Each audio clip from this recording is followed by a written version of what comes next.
Most people walk into the grocery store with no plan at all. They grab what looks familiar, what's on sale, whatever their parents used to buy. And every single month, they overpay for it.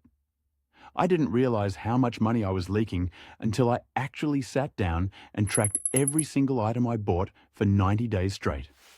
What I found surprised me. Some of the things I thought were smart purchases were actually the worst value in the store. And some of the things I used to skip were the real money savers. Nobody is talking about this the way they should be. Everyone wants to tell you which store has the best prices.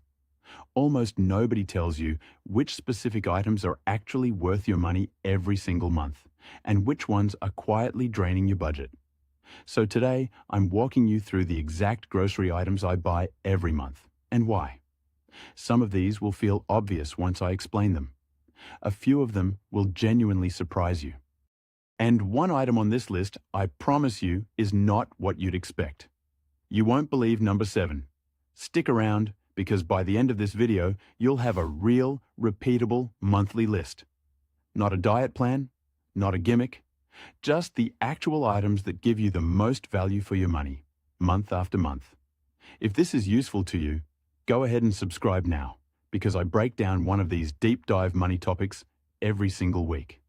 Let's get into it. Item number 1. Store brand pantry staples. This one feels almost too simple to mention, but it's the foundation of everything else on this list. Store brands have changed a lot over the last few years. They used to feel like a downgrade. Now, a lot of them are made in the exact same factories as the name brand version, just packaged differently. The formula, the ingredients, sometimes even the manufacturing line, are identical. Industry reporting on private label grocery trends has shown steady growth year over year, with more shoppers switching permanently rather than just trying it once during a tight month. Retailers have noticed this too, which is part of why store brands keep expanding into categories they never used to touch, like specialty sauces and baking mixes. I used to be the person who only bought name brand. I thought it meant something about quality. Then one month, I did a blind taste test with my own family. No labels, just the food. Nobody could tell the difference on flour, sugar, canned tomatoes, or pasta. That was the moment I stopped feeling guilty about switching. The takeaway here is simple. Start with your pantry basics. Flour, sugar, rice, pasta, canned tomatoes, baking soda. Switch those first because the price gap is usually the largest and the quality gap is usually the smallest. Keep the name brand only for the items where you've personally noticed a real difference. This one change alone can quietly save you more than any coupon app ever will. It's not exciting, but it's the kind of decision that adds up every single week without you even thinking about it. Item number 2. Whole chickens instead of parts. This one surprised me the first time I actually did the math. Pre-cut chicken breasts and thighs carry a labor premium. Someone in a processing facility cut that bird apart for you, and you're paying for that convenience whether you realize it or not. A whole chicken, pound for pound, is almost always cheaper.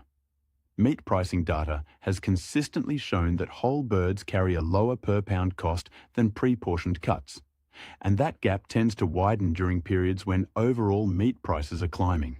It's one of the more predictable patterns in the grocery aisle. I started buying whole chickens about a year ago after a co-worker mentioned it offhand in the break room. I was skeptical, honestly, because breaking down a chicken sounded intimidating. When I checked the actual receipts afterward, whole birds were saving me almost a third compared to buying the same amount of meat in pre-cut packages.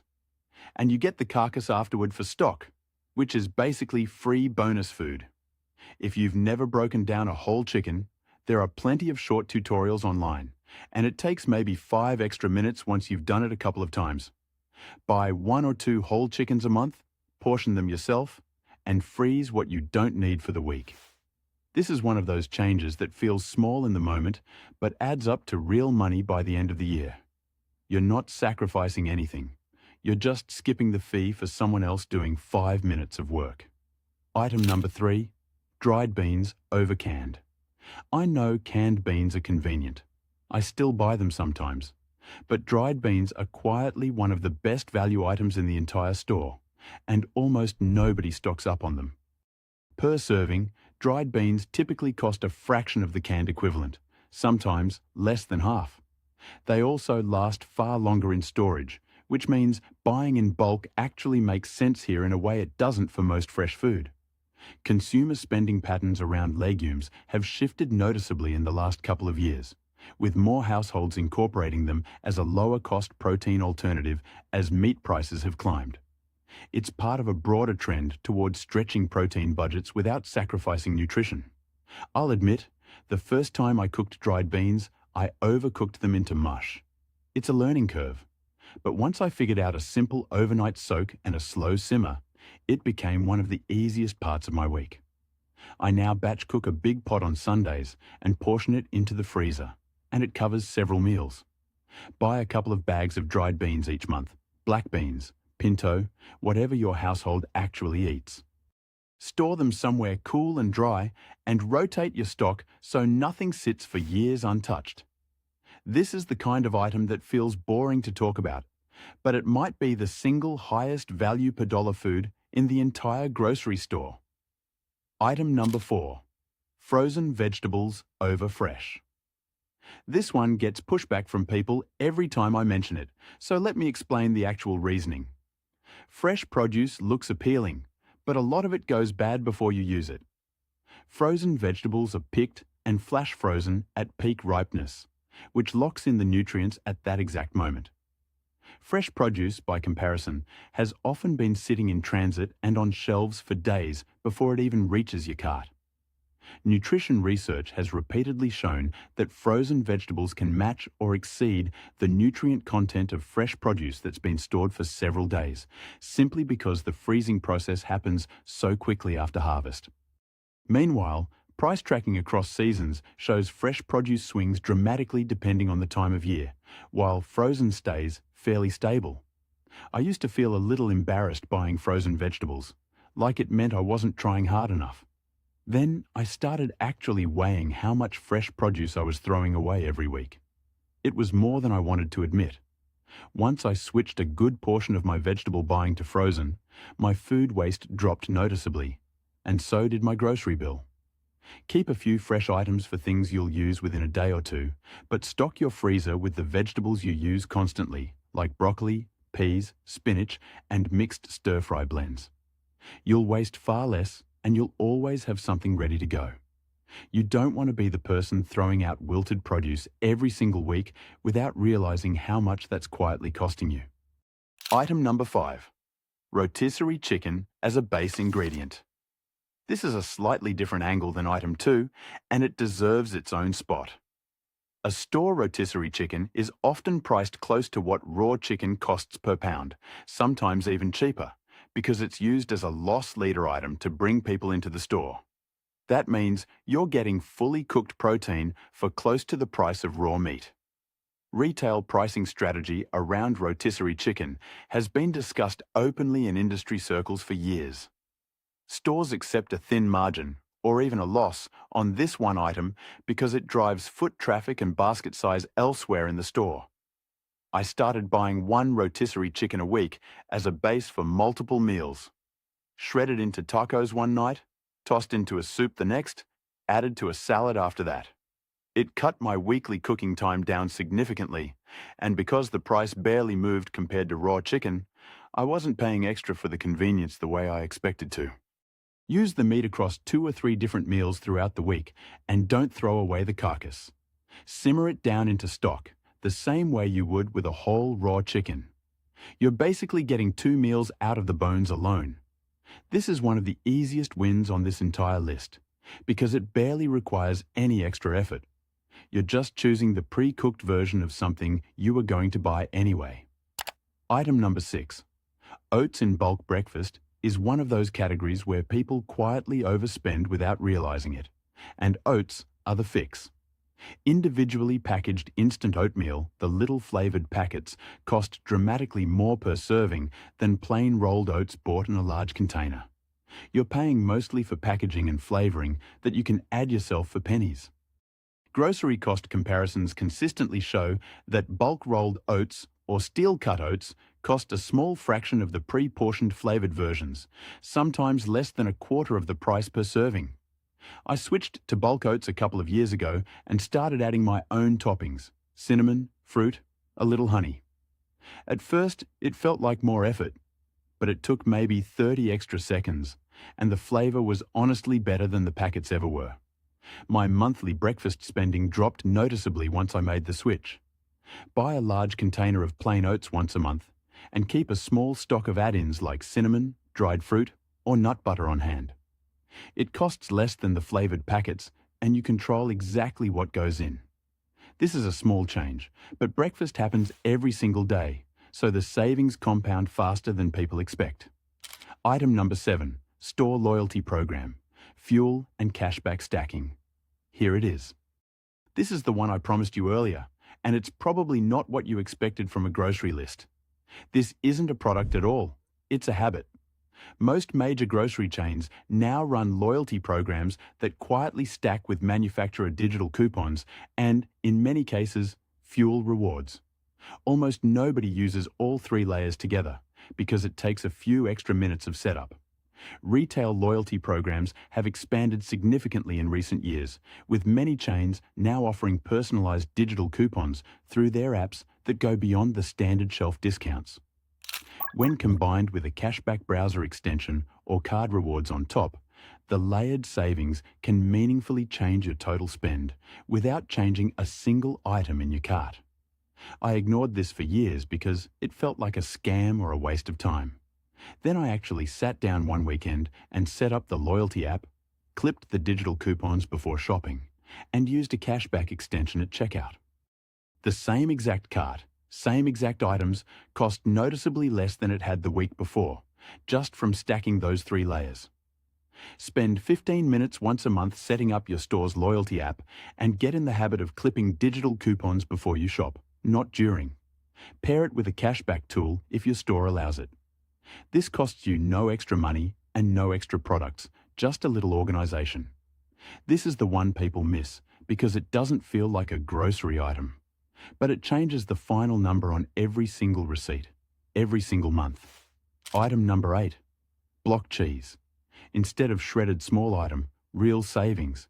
And it surprised me the first time I compared the receipts side by side. Pre-shredded cheese is coated in an anti-caking agent to keep it from clumping, and you're paying extra for that processing step. A block of cheese, shredded yourself, is almost always cheaper per pound, sometimes significantly so. Dairy pricing comparisons have shown a consistent gap between block and shredded cheese, with the shredded version carrying a noticeable convenience markup across most major grocery chains.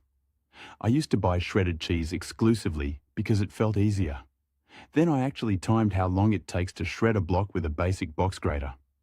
It was under 2 minutes for a standard amount.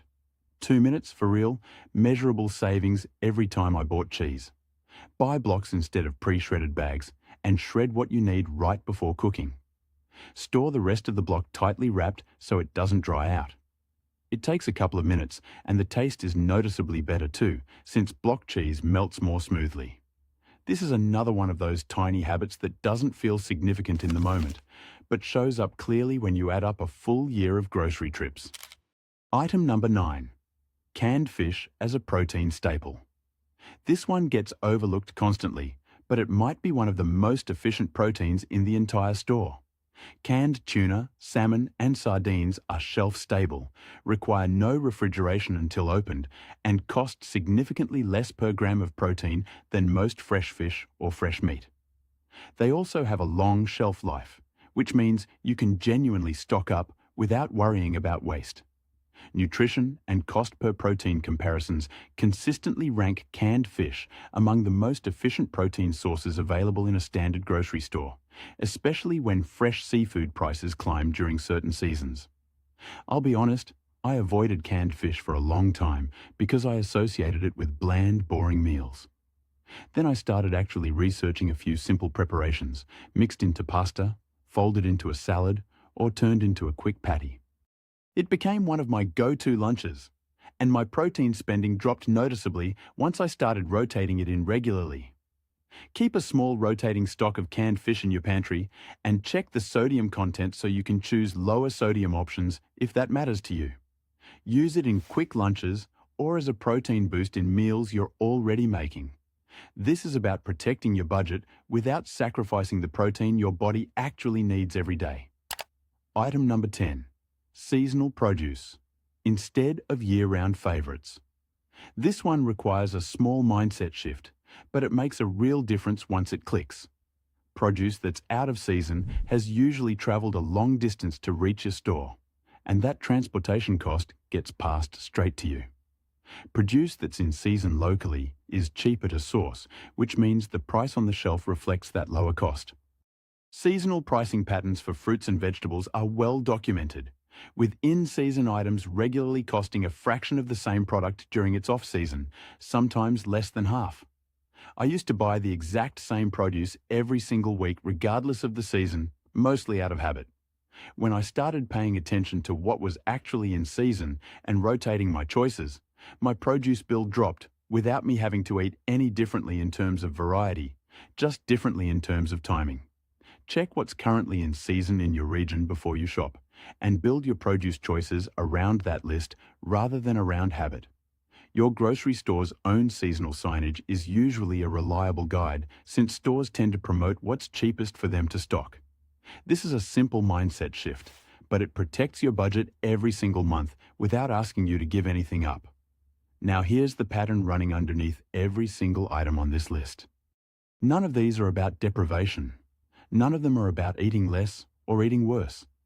Every single one of them is about redirecting your money away from convenience fees and packaging costs and toward the actual food.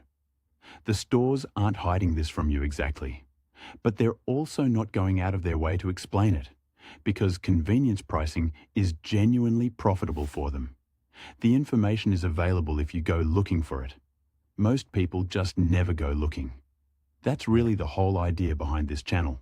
Not panic, not extreme frugality, just quiet, informed decisions that add up over time. The people who notice these patterns early are the ones who end up ahead. The people who don't usually notice only after prices have already climbed again.